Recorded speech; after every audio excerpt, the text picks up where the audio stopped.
Pertanyaan yang ketiga, ada pesantren di mana itu? Di Jawa Barat. Hah? Di Jawa Barat itu namanya Az-Zaitun. Pendirinya namanya Panji Gumilang. Ya dari dulu memang orang sesat itu. Panji Gumilang ini memang suka aneh-aneh, suka apa? Suka ini sensasi. Karena ada kawan saya ngajar jadi dosen di sana, cerita ke saya suka sensasi. Bid'ah terbaru pada waktu sholat hari raya kemarin. Apa? Istrinya berjamaahnya sudah pakai jarak berapa meter itu? 1 meter atau 2 meter, istrinya ada di depan. Kalau secara fikih bagaimana? Kalau misalnya sholat berjamaah, ada salah seorang perempuan ada di sini, batal apa enggak? Menurut mazhab Imam Syafi'i tidak batal, asal enggak bersentuhan. Kalau sholat sambil pegang-pegang, ya batal karena wudhunya batal kan. Kalau menurut Imam Hanafi, batal itu. Dalam kasus Panji Gumilang perempuan ada di depan. Mazhab Syafi'i tidak batal. Tapi walaupun enggak batal itu sesat.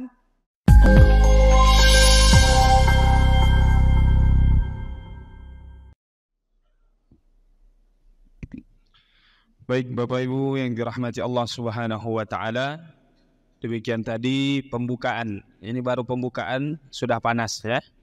Jadi apalagi kalau ditambah nanti dengan pertanyaan-pertanyaan yang mudah-mudahan jamaah yang hadir sudah mempersiapkan pertanyaan yang akan ditanyakan ke guru kita.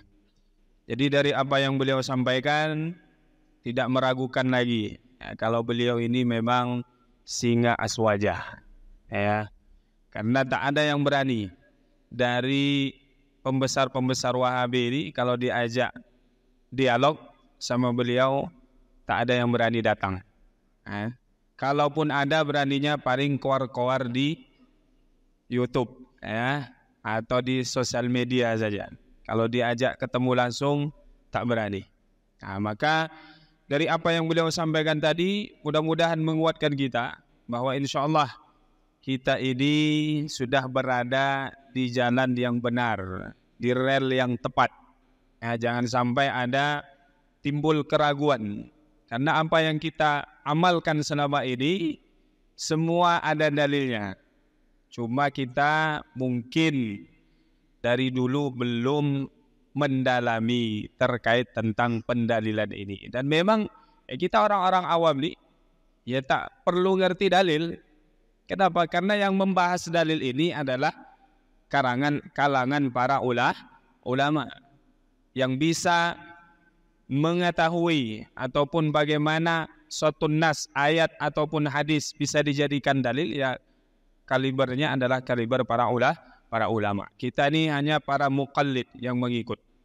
Dan Bapak Ibu yang dirahmati Allah Subhanahu wa taala, mudah-mudahan kita juga perhatian ataupun peduli peka dengan lingkungan tempat tinggal kita sehingga kita bisa mengantisipasi masjid-masjid kita, musola-musola kita jangan sampai direbut oleh orang-orang yang memiliki pemahaman yang disebutkan tadi, pemahaman yang menyimpang. Karena ini sudah juga banyak terjadi di dalam masyarakat kita. Sudah banyak pengaduan dari para jamaah dan pengurus masjid. Ada oknum yang karena pergi mengaji, yang mendapatkan ilmu dari gurunya, mengatakan zikir setelah sholat berjamaah, zikir jahar, doa bersama bid'ah. Maka ketika ada imam yang selesai sholat berjamaah, zikir jahar, membaca doa bersama, apa yang dilakukan oknum ini? Dimatikannya mic. Nah, itu kan berbahaya nih kalau dibiarkan seperti ini. Ada juga laporan mereka ingin menguasai Masjid Aswaja, tetapi tidak berhasil. Nah, mereka yang sudah menyumbang ini, ada yang nyumbang mimbar, ada yang nyumbang karpet lain sebagainya. Mereka pindah buat masjid lain. Nah, dibawanya apa yang sudah disumbangkan tadi itu diambil lagi. Nah, ini kan sesuatu yang menggelitik kita ya. Jadi sebenarnya kita bertanya-tanya, siapa sebenarnya yang mengaku-ngaku ini, mengaku-ngaku paling sunnah ini, apa sebenarnya bukti real mereka itu adalah orang-orang yang memang menyerukan kembali kepada Al-Quran dan Sunnah. Bukti nyata kita lihat, mereka membangun masjid sendiri. Nah, bukankah ini bukti bahwa mereka ingin memecah belah umat? Ya, padahal masjid sudah ada. Kenapa tidak mau ikut bersama masyarakat yang sudah punya dan sudah membangun masjid? Baik, Bapak Ibu yang dirahmati Allah Subhanahu wa taala, kita lanjutkan ke sesi tanya jawab. Tadi itu kita memberi waktu jamaah untuk berpikir kira-kira apa pertanyaan yang mau ditanyakan ini. Kami persilahkan. Berapa penanya dulu nih? 3 mungkin ya. Ada 1 dari sini, 2 dari ibu-ibu 1. Ada pertanyaan? Baik, 1, 2. Mana deh? Kita Ustadz Helmi ya. Baik, dari sini dulu. Ya, kalau bisa singkat, padat, langsung to the point. Ya. Bismillahirrahmanirrahim. Assalamualaikum warahmatullahi wabarakatuh. Waalaikumsalam warahmatullahi wabarakatuh. Saya mau tanya Kiai, apakah sudah Salafi itu yang Wahabi itu, Kiai?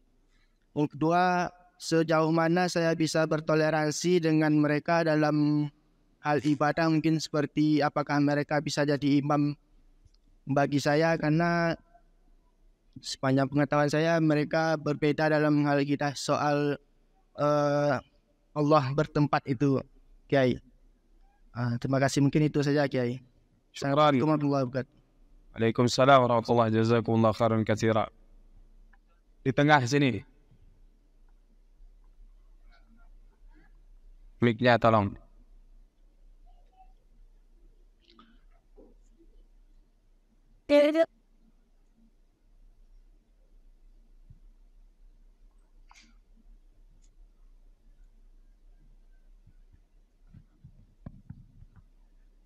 Bismillahirrahmanirrahim. Assalamualaikum warahmatullahi wabarakatuh. Waalaikumsalam warahmatullahi wabarakatuh. Izin Pak Kiai, akhir-akhir ini saya sering melihat ataupun ada berita ya di sosial media itu di satu daerah yang memang saat ini sedang menjadi pusat perhatian Pak Kiai, yaitu ada paham mengenai yang sangat menyimpang menurut saya. Dan itu salah satunya ada di daerah Jawa Barat. Mungkin Pak Kiai juga pernah mendengar ya Pak Kiai ya. Nah, semacam ada salah satu contoh yang disampaikan bahwa salah satu contoh adalah Indonesia adalah tanah yang suci. Tetapi beliau mengatakan bahwa beliau ini ketua pimpinan pondok pesantren, bahwa karena Indonesia tanah yang suci, jadi kita tidak wajib untuk ke Mekah. Nah, dan mungkin banyak paham-paham yang lain Pak Haji di salah satu pondok pesantren di Jawa Barat itu. Nah, bagaimana menurut pandangan Pak Kiai? Menurut saya pribadi ini sangat menyimpang dan berbahaya bagi anak-anak ya, khususnya anak-anak yang seumuran masih SD SMP, karena ini terus akan menjadi perbincangan yang luar biasa gitu. Bagaimana mungkin solusi terhadap kami sebagai orang tua menyampaikan kepada anak-anak bahwa ini adalah pemahaman yang menyimpang. Terima kasih Pak Kiai. Baik, selanjutnya penanya yang ketiga, Ustadz Helmi. Fadhal. Bismillahirrahmanirrahim. Assalamualaikum warahmatullahi wabarakatuh. Sama-sama kita muliakan Kiai Muhammad Idris Ramli. Semoga Allah menjaga beliau. Kami Kiai ada beberapa muzakarah membaca kitab Al-Jamiah fil Mizan. Ini tentang varian-varian Wahabi yang berada di Saudi. Ini ditulis oleh mantan Salafi lah. Nama beliau Dr. Misari Said Al-Matrafi. Di sini beliau menulis tentang sejarah munculnya awal varian-varian dari Salafi atau Wahabi ini. Mulainya dari Perang Teluk, ketika terjadi perang Teluk, maka ulama-ulama Salafi atau Wahabi mereka ikhtilaf tentang apakah boleh memerangi umat Islam dengan meminta bantuan senjata dari non-Muslim. Maka yang membolehkan dan mengkafirkan yang tidak membolehkan. Maka disinilah awalnya. Dan setelah itu berlanjut lagi kepada Syekh yang bernama Syekh Madkhali yang berasal dari Yaman, diteruskan oleh saudara temannya, zaimnya, yaitu Syekh Mukbil. Dan ternyata Salafi atau Wahabi yang berada di Indonesia ini juga seperti itu. Mereka pun nampaknya di media berbicara tentang akidah, mereka bersatu. Memerangi Asy'ariyah mereka bersatu, namun di dalamnya mereka ternyata berpecah belah. Mereka saling tidak saling tegur-menegur, bahkan agak saling menyalahkan. Saya lihat itu di Riau saja, Pekanbaru saja, kalau datang Ustadz Khalid Basalama, beberapa masjid itu tidak diberikan tempat untuk beliau untuk berceramah, tapi di masjid yang lain. Kalau Ustadz Syafiq, ada beberapa masjid di Pekanbaru ini. Begitu juga radio yang ada di Pekanbaru ini, ada 2 radio. Saya sering dengar di mobil itu, Wahabi punya kayak. Itulah tugas kita di An-Nur ini. Semoga pemerintah dan umat Islam aswaja bisa membuat radio. Dan saya lihat kalau radio yang satu dia memutar Ustadz Khalid Basalama. Radio yang kedua ini ustadznya beda lagi. Jadi agak memang begitu, ada varian-varian dan mereka ini ya saling salah menyalahkan. Jadi mereka ini akan dalam bahasa kitab imtihanun nas bil ashas, di menguji manusia itu dengan menanyakan pendapat tentang individu. Menurut kamu Syekh ini bagaimana? Kalau dia tidak memuji maka dia sudah dikeluarkan, ini ahli bid'ah. Jadi begitulah kondisi internal mereka. Jadi kita tidak perlu takut, kita perkuatkan akidah kita perkuatkan kajian-kajian kita. Insya Allah dengan persatuan itu kita bisa mengalahkan mereka. Jadi saya hanya menyampaikan informasi, saya minta tanggapan dari Kiai. Demikian, Assalamualaikum warahmatullahi wabarakatuh. Waalaikumsalam warahmatullahi wabarakatuh. Baik, selanjutnya kita serahkan kepada Kiai untuk menjawab beberapa pertanyaan tadi yang sudah kami catat. Yang pertama tentang apakah Salafi itu sama dengan Wahabi. Kemudian bagaimana bertoleransi dengan mereka ini, yang diantaranya adalah menjadi makmum. Kalau mereka yang menjadi imam, ya bagaimana kita bermakmum dengan mereka. Kemudian penyimpangan salah satu pondok pesantren atau mungkin dikatakan pimpinannya, yang mungkin sama-sama kita tahu beritanya viral ya, dan tentu guru kita juga mengikuti perkembangan ini. Kemudian yang ditambahkan tadi dari Ustadz Herbi tentang varian daripada kelompok Salafi ataupun kelompok Wahabi ini. Jadi mereka juga tidak satu kata ya. Jadi mereka juga kalau kata salah seorang ustadz mereka cakar-cakaran juga ya. Jadi inilah beberapa pertanyaan dari rekan-rekan kita. Waktu dan tempat kami persilakan untuk Kiai menjawabnya. Terima kasih ya. Salafi yang kita bicarakan itu maksudnya Wahabi. Dan Wahabi dengan Salafi itu tidak ada bedanya. Maksudnya Salafi yang sekarang ini, maksudnya Salafi Wahabi itu. Wahabi ini pada awalnya dulu bangga dengan nama Wahabi. Wahabi ini nama kebanggaan dulu. Di kitab-kitab Wahabi periode awal itu nama kebanggaan. Kemudian tahun 1343 Hijriah, sekitar 100 tahun yang lalu.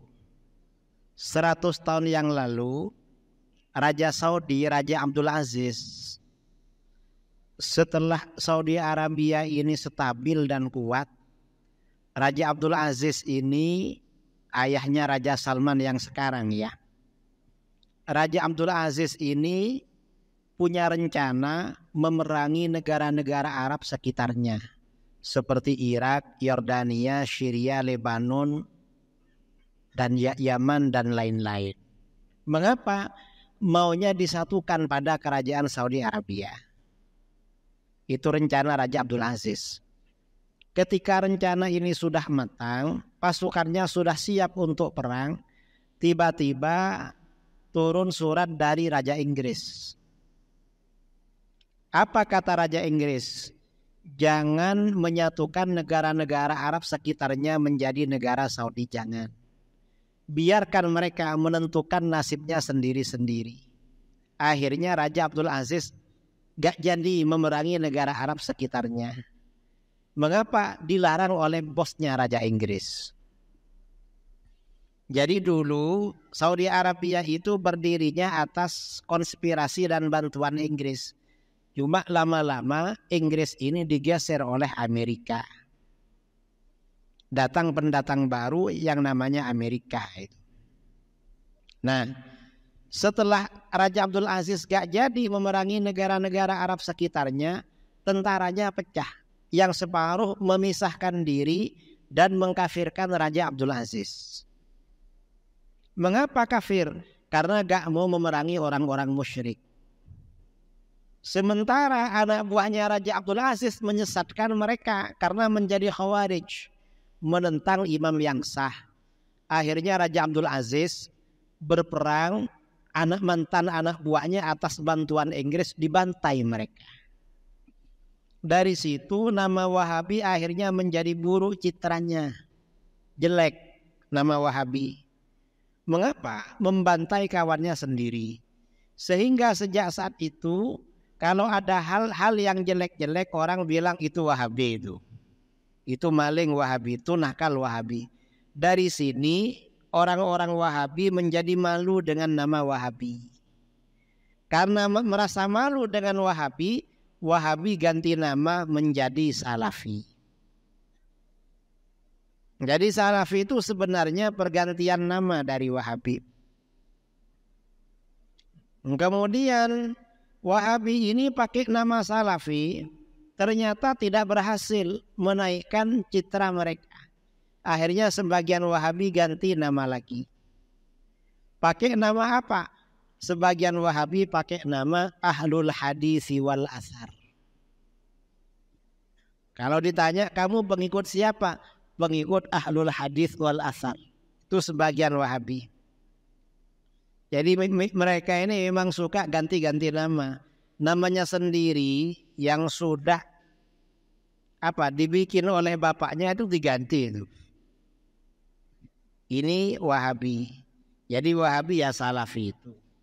Ya Wahabi mengaku Salafi, pengakuan mereka. Kalau menurut kita Salafinya Wahabi itu singkatan. Apa? Salafi itu artinya salah fikir.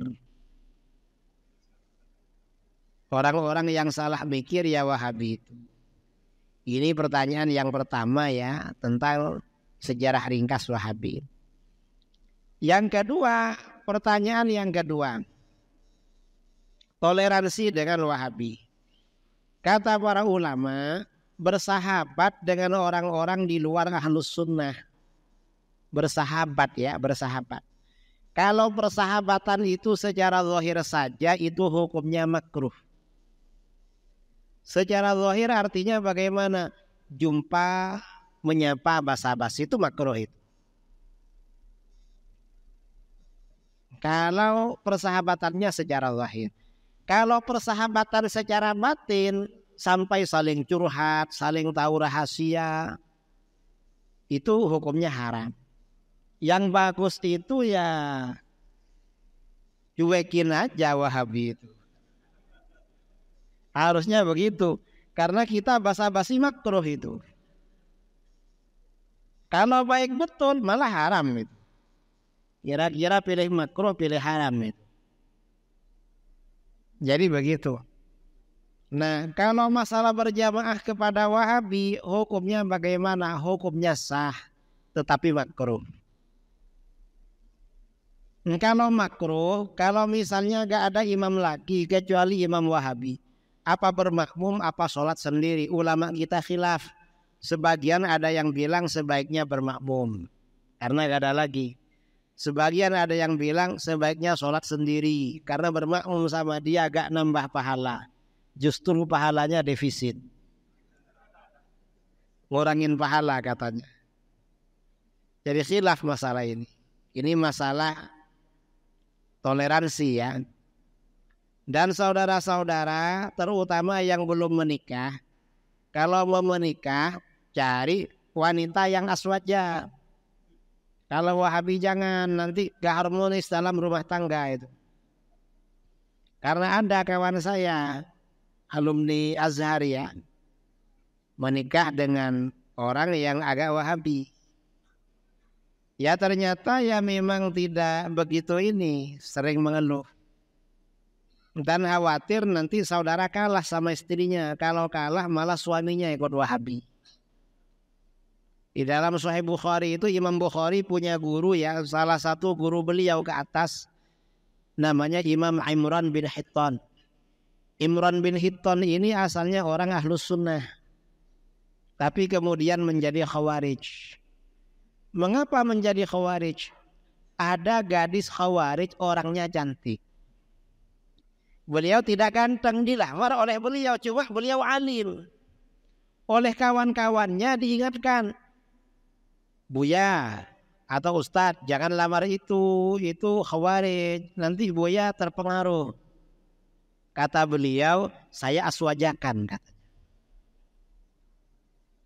Saya aja aswajah. Akhirnya ngelamar sama Khawarij. Ternyata bagaimana? Bukan beliau yang mengaswajakan istrinya, malah beliau menjadi Khawarij. Itu Imam Imran bin Hittan. Khawarij karena pengaruh istrinya. Jadi begitu ya. Ini pertanyaan yang kedua. Kalau toleransi ada. Cuma ada beberapa hal Wahabi itu gak masalah dengan kita. Apa? Mereka boleh sholat di masjid kita. Dan kalau mereka mati boleh dikubur di kuburan kita. Karena sama-sama muslim. Jadi gak masalah itu. Ini masalah tadi. Pertanyaan yang ketiga, ada pesantren di mana itu? Di Jawa Barat. Hah? Di Jawa Barat itu namanya Az-Zaitun. Pendirinya namanya Panji Gumilang.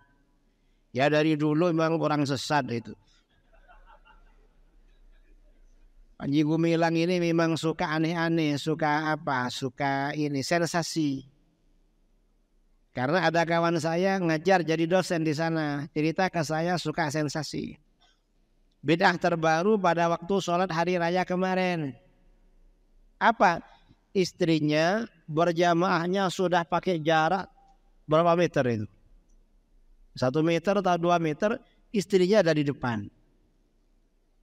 Kalau secara fikih bagaimana? Kalau misalnya sholat berjamaah, ada salah seorang perempuan ada di sini, batal apa enggak? Menurut mazhab Imam Syafi'i tidak batal, asal enggak bersentuhan. Kalau sholat sambil pegang-pegang, ya batal karena wudunya batal kan. Kalau menurut Imam Hanafi batal itu. Dalam kasus Panji Gumilang perempuan ada di depan. Mazhab Syafi'i tidak batal. Tapi walaupun enggak batal itu sesat. Bid'ah sesat.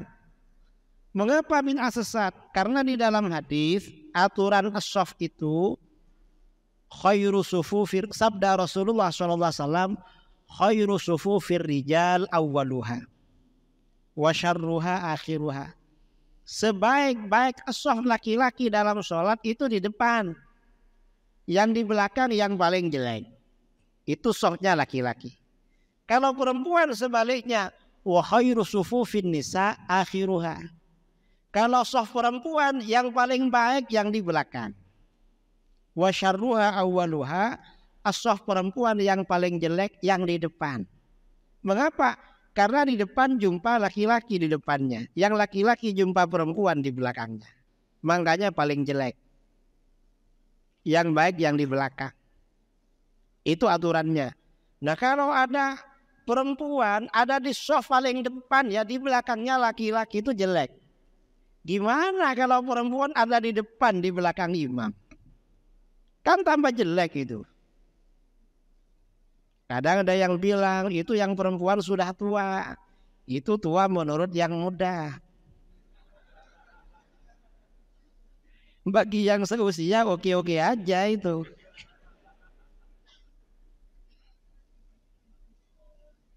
Jadi begitu sama saudara. Ini diantara ajarannya ya, ajarannya Az-Zaitun. Kemudian katanya di sana, ini dari orang-orang yang ngasih informasi. Kalau sholat Jumat, di sana itu di bagian depan ada beberapa kursi menghadap jamaah. Ustadz-ustadznya waktu khutbah duduk di situ. Kayak tabligh akbar ada VIP duduk di depan begitu. Itu khutbah Jumat. Dan itu gak ada juga di dalam kitab-kitab fikih ngarang mereka. Jadi Az-Zaitun ini ya memang kalau dilihat dari situ termasuk aliran aneh-aneh dan sesat. Karenanya saudara-saudara perlu diingatkan kalau punya tetangga, punya kawan, saudara jangan masuk di situ, bahaya itu. Sangat bahaya. Ya karena aliran sesat itu. Ini pertanyaan yang ketiga. Pertanyaan yang keempat, sesama Wahabi saling cakar-cakaran, saling mengkafirkan. Betul, bukan cuma saling mengkafirkan, bahkan saling bunuh-membunuh saudara. Kan tadi saya ceritakan itu. Sampai sekarang seperti itu. Ustadz-ustadz yang ada di Raja itu musuhan dengan yang ada di luar Raja. Saya punya kawan ya, orang Wahabi, pimpinan Wahabi di Indonesia.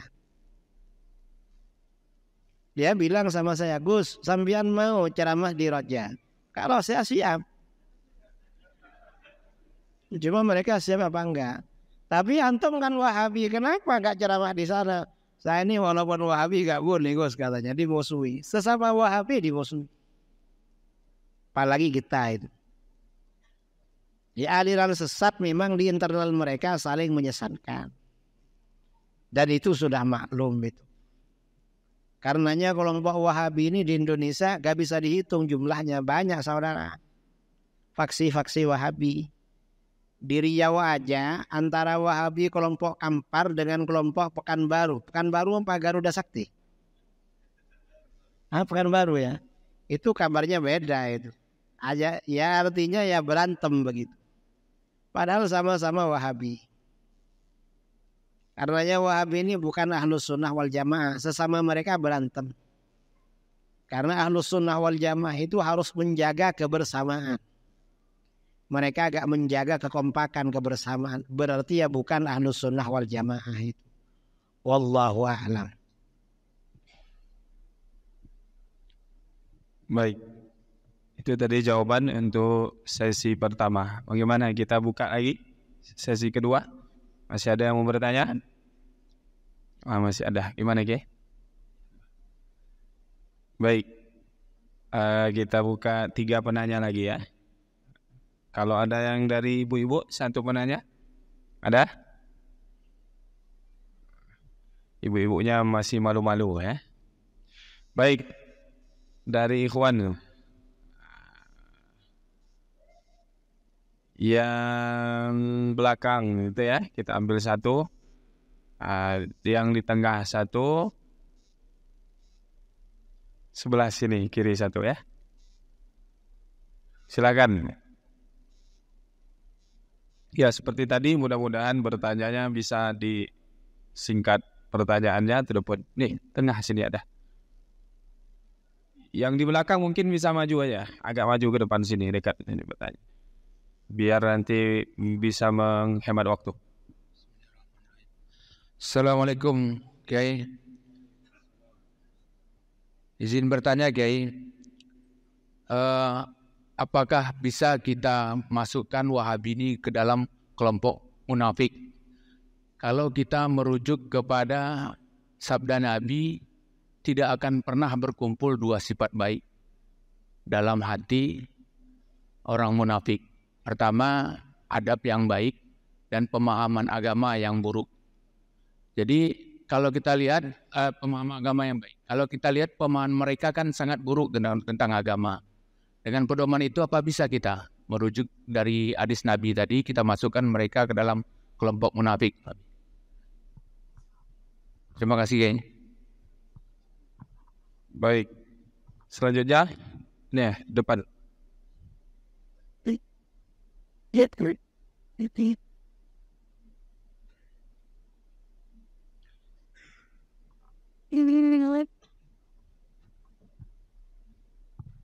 Bismillahirrahmanirrahim.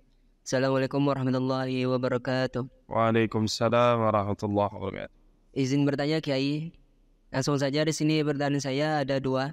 Yang pertama, sudah banyak kita ketahui bahwasanya di dalam sosial media yang baru viral belakangan ini, nama beliau Ustadz Riyad bin Badar. Jadi beliau di sini yang menyimpang ya tentang kalimat Allah. Kita ketahui bahwasanya ahli tasawuf, ahli zikir di negeri kita ini, bahwasanya mereka menggunakan zikir yaitu dengan kalimat Allah. Tapi menurut Ustadz Riyad di sini bahwasanya kalimat Allah itu bukan zikir, kecuali disambung dengan kalimat-kalimat yang lain, misalnya Subhanallah, Allahu Akbar. Lalu yang menyimpang di sini Kiai, dia mengatakan kalimat Allah ini bukan zikir. Kita bilang Allah tidak berpahala katanya, karena Allah bukan zikir katanya. Yang kedua Kiai, ketika kita menyampaikan ayat mutasyabihat, apakah kita harus menyampaikannya dengan tafwid atau takwil Kiai? Terima kasih. Assalamualaikum warahmatullahi wabarakatuh. Warahmatullahi wabarakatuh. Baik, silakan penanya selanjutnya. Bismillahirrahmanirrahim. Assalamualaikum warahmatullahi wabarakatuh. Assalamualaikum warahmatullahi wabarakatuh. Izin bertanya Kiai, saya seorang mahasiswa Kiai. Jadi untuk memenuhi kebutuhan hidup, saya seorang perantau dari Sumbar, Sumatera Barat. Jadi saya tinggal di sebuah masjid di Air Hitam. Nah, sebelum saya masuk ke masjid itu, saya mendengar dari kawan-kawan saya yang tinggal di sebuah masjid itu awalnya bukan Wahabi, bukan disinyalir Wahabi dan tidak terpengaruh Wahabi. Namun setelah beberapa akhir-akhir ini masuknya Wahabi ke masjid tersebut, dan saya sebagai takmir di situ atau sebagai marbot di situ. Namun dari beberapa tanggapan sikap dari Wahabi tersebut, mereka tidak terlalu mempermasalahkan saya membaca zikir jahar. Namun ketika saya imam salat subuh atau salat subuh ya, membaca kunut, mereka tu tidak mau mengangkat tangan mereka untuk itu. Apakah pandangan kita sebagai ahlus sunnah terhadap polemik yang mereka perbuat ketika tidak mau mengangkat tangan ketika kita baca kunut? Apakah mereka itu tidak memfasah salatnya gitu? Mungkin itu saja Kiai. Assalamualaikum warahmatullahi wabarakatuh. Assalamualaikum. Baik, ini mungkin terakhir satu ya, di tengah. Terakhir ya.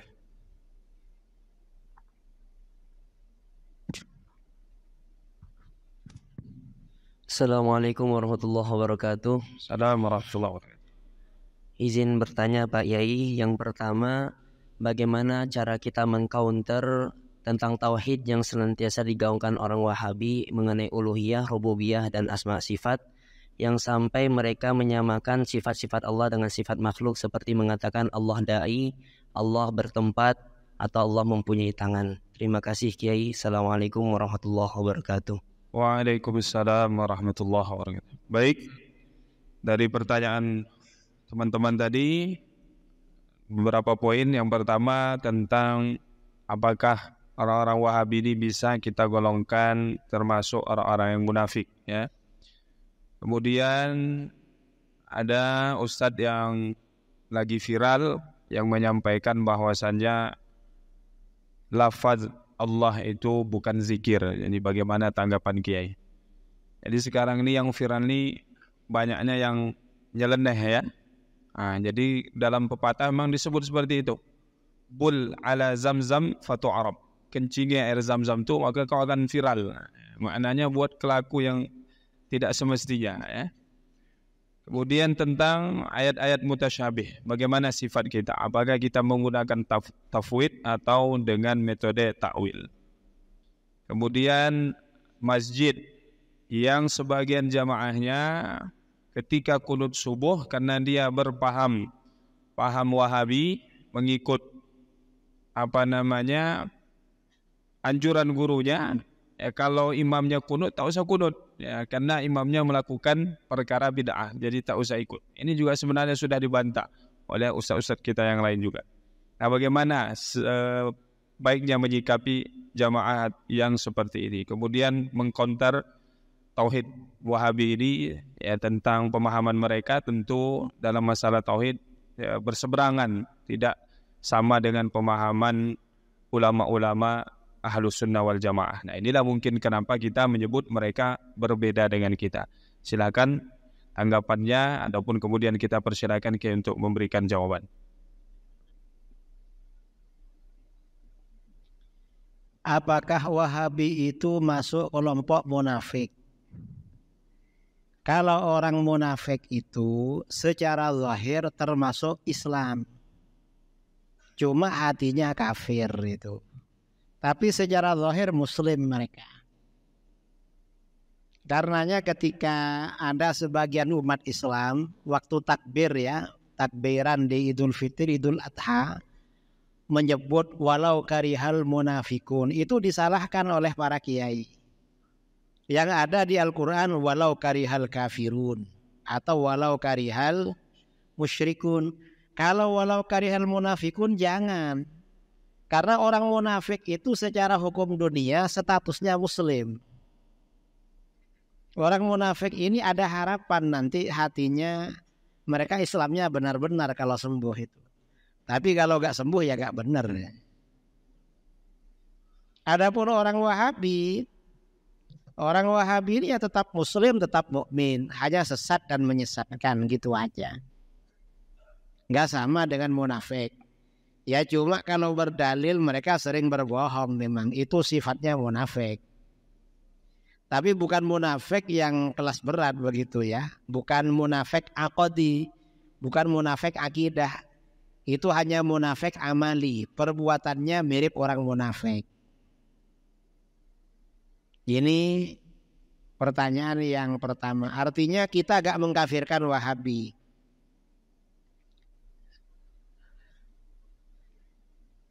Berzikir hanya dengan lafaz Allah saja. Ini orang-orang Wahabi melarang. Misalnya Allah, katanya bukan zikir. Kalau menurut kita zikir. Mengapa zikir? Itu perintah Al-Quran. Di dalam Al-Quran, wadhkurisma rabbik, sebut nama Tuhanmu. Ini kan cuma perintah menyebut nama Tuhan. Nama Tuhan kita siapa? Kan Allah, berarti melaksanakan perintah ini. Allah, Allah. Ya melaksanakan perintah Al-Quran. Atau kalau di dalam hadis riwayat Muslim, la taqumus sa'ah hatta la yuqala fil ardi Allah, Allah. Tidak akan terjadi kiamat sehingga di muka bumi tidak dikatakan Allah, Allah. Artinya berzikir Allah, Allah itu ada dasarnya. Yang bilang gak ada dasarnya ya Wahabi itu. Wahabi, jadi gak perlu didengar itu. Nomor 3. Ayat mutasyabihat itu takwil atau tafwid? Ya antara takwil dan tafwid. Kalau bukan takwil ya tafwid, kalau bukan tafwid ya takwil. Terserah. Kalau kira-kira orang itu terjerumus dalam tajsim, menjasmanikan Allah atau menyerupakan Allah dengan makhluk, ada baiknya disampaikan riwayat-riwayat takwil. Tapi kalau masyarakat itu aman dari menyerupakan Allah dengan makhluk dan aman bahwa Allah itu menyerupai makhluk atau bertempat, maka sebaiknya tafwid kata ulama itu. Karena takwil itu ibaratnya obat. Obat itu dipakai ketika kita sakit. Kalau gak sakit jangan minum obat. Nanti waktu sakit dikasih obat akhirnya gak mempan obatnya. Karena dah menyatu dengan dirinya. Ini pertanyaan selanjutnya. Nah orang-orang Wahabi itu kadang bermakmum di masjid kita sholat subuh. Lalu ketika imam dan jamaah yang lain angkat tangan kunut, dia diam aja. Betul. Kira-kira kalau saudara ada jamaah seperti itu di sampingnya, jengkel apa gak jengkel? Jengkel. Berarti Wahabi ini gak punya akhlak saudara. Makanya kata ulama salaf, Abdullah bin Mas'ud, al-khilafu syarrun. Berbeda dengan imam dan orang-orang sekitar itu buruk, jelek. Dan Wahabi jelek perbuatannya memang. Hanya berbeda. Itu diriwayatkan ya dalam Sunan Abu Dawud. Jadi Rasulullah SAW, sahabat Abu Bakar dan Umar, ketika menunaikan ibadah haji pada waktu di Mina, sholat zuhur dan asar itu dikosor 2 rakaat. Nah, Sayyidina Utsman bin Affan pada awal-awal menjadi khalifah, ketika ibadah haji itu dikosor. Sholatnya dikosor. Tidak disempurnakan.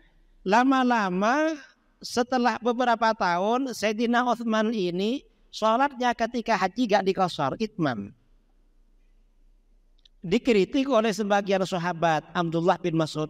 Gimana khalifah ini? Wong dari dulu kosor, sekarang gak kosor. Beliau itu gurundel gitu lah, apa namanya, protes.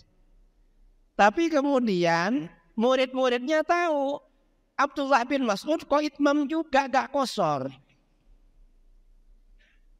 Gak kosor, akhirnya ditanya sama murid-muridnya, guru, dulu karena Sayyidina Utsman tidak mengkosor sholat, guru protes. Sekarang guru gak kosor juga, kenapa? Apa jawaban beliau? Kata beliau, al-khilafu syarrun. Berbeda dengan imam itu buruk sekali. Dan itu diamalkan, yang buruk-buruk yang amalkan Wahabi itu biasanya. Jadi ya namanya Wahabi lah. Ya gitu itu Wahabi. Kalau mengkantar tauhid rububiyah, uluhiyah, asma wa sifat, itu hukumnya wajib. Gimana cara mengkanternya? Ini banyak diterangkan ya dalam daurah para asatid. Kalau tauhid rububiyah dan uluhiyah Wahabi, ya, tauhid rububiyah dan uluhiyah Wahabi itu sumbernya dari mana? Itu tauhidnya Abu Jahal dan Abu Lahab. Itu tauhidnya Wahabi, tauhid rububiyahnya Wahabi. Mengapa? Karena dengan tauhid rububiyah, Wahabi itu punya kepentingan memuji-muji Abu Jahal dan Abu Lahab sebagai orang yang bertauhid. Karenanya di kitab-kitab Wahabi ketika berbicara tauhid rububiyah pasti ada pujian kepada orang musyrik. Ada kitab Wahabi modern namanya Kaifa Nafhamut Tauhid. Karangan ulama Wahabi namanya Muhammad bin Ahmad Bashmil. Ini oleh orang Wahabi dibagi-bagi gratis. Di kitab ini Kaifa Nafhamut Tauhid, bagaimana kita memahami tauhid. Dalam kitab ini halaman 16 ada bab Tauhidu Abi Jahlin wa Abi Lahabin. Bab ini penjelasan tentang tauhidnya Abu Jahal dan Abu Lahab. Artinya apa? Para ulama dari dulu hatta aliran sesat gak ada yang beranggapan Abu Jahal dan Abu Lahab orang yang bertauhid. Kecuali Wahabi. Artinya apa? Wahabi itu kalau menyebut ustadz-ustadz kita, misalnya Uwas atau ustadz yang lain dibilang ustadz syubhat. Kalau ustadznya mereka dibilang ustadz tauhid. Jawaban kita tauhid, tetapi tauhidnya Abu Jahal dan Abu Lahab. Itu ada di kitabnya saudara. Memuji-muji Abu Jahal dan Abu Lahab. Abu Jahal gak mau tawassul, Wahabi anti tawassul. Abu Jahal anti tabarruk, Wahabi anti tabarruk. Ya pokoknya ya Abu Jahal. Nah kalau tauhidul asma wa sifat itu sumbernya dari mana? Itu sumbernya dari Yahudi Mujassimah. tauhid asma wa sifat. Ini bantahan simpel terhadap ajaran Wahabi. Tauhid 3 Wahabi. Kalau menerangkan tauhid 3 Wahabi secara detil itu perlu waktu kira-kira 3 jam. Latar belakangnya bagaimana? Hubungannya dengan Ahlus Sunnah bagaimana? Itu tauhid Wahabi. Jadi memang ini masalah pokok ya, masalah pelik masalah ini. Dan gak boleh menerima tauhid Wahabi karena tauhid Wahabi salah memang. Jadi yang rububiyah itu mengambil dari Abu Jahal, Abu Lahab. Dan Wahabi ini menganggap umat Islam di luar Wahabi lebih syirik daripada Abu Jahal dan Abu Lahab. Di kitab Wahabi ya Kaifa Nafhamut Tauhid, si Wahabi ini mengatakan inna Aba Jahlin wa Aba Lahabin wa man ala dinihima minal musyrikin kanu yu'minuna billah wa yuwahhidunahu fir rububiyah khaliqan wa raziqan muhyiyan wa mumit darran wa nafi'an wa la yusyrikunahu fi dzalika syai'an. Sesungguhnya Abu Jahal, Abu Lahab dan orang-orang musyrik yang seagama dengan mereka selalu beriman pada Allah dan mentauhidkan Allah dalam hal rububiyah, gak syirik sedikit pun dalam hal itu. Ini kata Wahabi. Ini jelas bertentangan saudara dengan Al-Quran.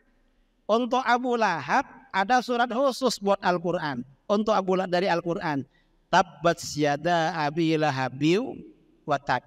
Itu bukan pujian pada Abu Lahab. Itu untuk mencela dia. Oleh Wahabi malah dipuji itu. Adapun Abu Jahal di dalam Al-Quran ada. Innal ladzina kafaru sawa'un 'alaihim a'anzartahum am lam tunzirhum la yu'minun. Sesungguhnya orang-orang kafir, baik kamu sampaikan peringatan pada mereka atau tidak kamu ingatkan mereka, gak akan beriman. Gak akan beriman. Kafir gak akan beriman. Tapi Wahabi enggak, selalu beriman. Kanu yu'minuna billah. Bohong Wahabi itu saudara. Wahabi ini pemuji ajaran orang-orang musyrik. Pemuja ya, pemuja ajaran orang-orang musyrik. Itu Wahabi. Karenanya batil sekali Wahabi, harus diberantas itu. Bahkan lebih parah dari itu, kata Wahabi, Abu Jahal dan Abu Lahab lebih bertauhid daripada umat Islam. Kata si Wahabi tadi, dia bilang apa? Ajibun wa gharib ayyakuna Abu Jahal wa Abu Lahab aktsara tauhidan lillah wa akhlasa imanan bihi minal muslimin alladzina yatawassaluna bil awliya'i was salihin. Sungguh aneh dan mengherankan, ternyata Abu Jahal dan Abu Lahab lebih mantap tauhidnya dan lebih bersih imannya daripada umat Islam yang bertawassul. Artinya apa? Kita ini dikafirkan oleh Wahabi, dianggap lebih kafir daripada Abu Jahal dan Abu Lahab. Kalau Abu Jahal dan Abu Lahab masih bertauhid itu, kita di bawahnya. Ini Wahabi. Jadi ajaran Wahabi itu bahaya saudara. Bahaya. Karena merusak ajaran Islam yang orisinil. Kalau tauhid asma wa sifat itu sumbernya dari ajaran Yahudi. Karena kelompok Mujassimah itu asalnya dari Yahudi. Ya Wahabi ini yang ikut. Kalau di kitab-kitab Wahabi, Tuhan itu digambarkan mirip seorang laki-laki yang masih muda belum berjenggot. Kalau di kitabnya Yahudi, Tuhan itu seperti laki-laki yang sudah tua, rambut dan jenggotnya putih semua. Artinya apa? Ada hubungan akidah antara Yahudi dengan Wahabi. Mirip-mirip. Jadi begitu. Dan saudara ya harus paham betul tentang seluk-beluk tauhid rububiyah. Karena itu kebohongan Wahabi. Wahabi berbohong masalah tauhid ini. Dan coba ya masalah tauhid rububiyah uluhiyah ini, buka channel saya di YouTube yang sudah tidak diisi hampir 2 bulan. Jadi bang nggak diisi karena sejak hari raya itu kurang sehat agak lama, aja sampai sekarang nggak sempat lagi. Mungkin nanti bulan Juli baru ngisi lagi mungkin. Tunggulah.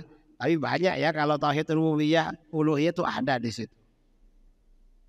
Masalah tauhid wahabi. Nah, saya kira ini ya yang perlu kita bicarakan dalam tabligh akbar malam ini. Ya mudah-mudahan kita tetap istiqomah di dalam akidah Ahlus Sunnah wal Jamaah. Dijauhkan dari virus Wahabi. Amin Allahumma amin. Mari kita baca doa bersama.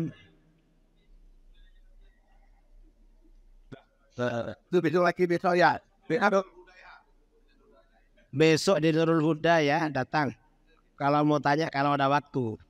Atau besok malam di mana? Abu Sabar ya, besok malam. Insya Allah besok malam pertanyaannya lebih panjang nih.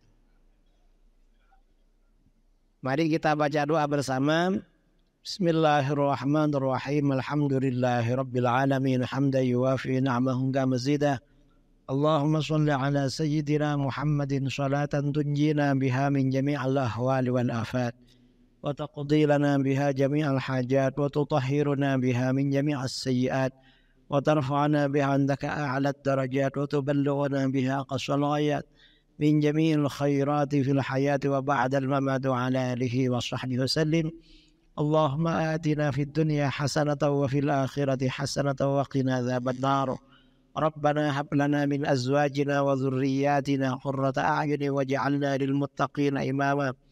اللهم قسم لنا من خشيتك ما يحول بيننا وبين معصيتك ومن طاعتك ما تبلغنا به جنتك ومن اليقين ما تهون به علينا مصائب الدنيا. اللهم متعنا بأسماعنا وبصارنا وقوتنا ما أحييتنا واجعله الوارث منا واجعل ثأرنا على من ظلمنا وانصرنا على من عادانا ولا تجعل مصيبتنا في ديننا ولا تجعل الدنيا أكبر همنا ولا مبلغ علمنا ولا تسلط علينا من لا يرحمنا. اللهم زدنا ولا تنقصنا وأكرمنا ولا تهنا وأعطنا ولا تحرمنا وآثرنا ولا تؤثر علينا وأرضنا وارض عنا واغفر لنا ولوالدينا ومشايخنا ومعلمينا وأصحابنا وأحبابنا وذوي الحقوق علينا وللمسلمين والمسلمات والمؤمنين والمؤمنات الأحياء منهم والأموات. وصلى الله على سيدنا محمد النبي الأمي وعلى آله وصحبه وبارك وسلم تسليما كثيرا. سبحان ربك رب العزة عما يصفون وسلام على المرسلين والحمد لله رب العالمين. تقبل الله منكم. السلام عليكم ورحمة الله وبركاته.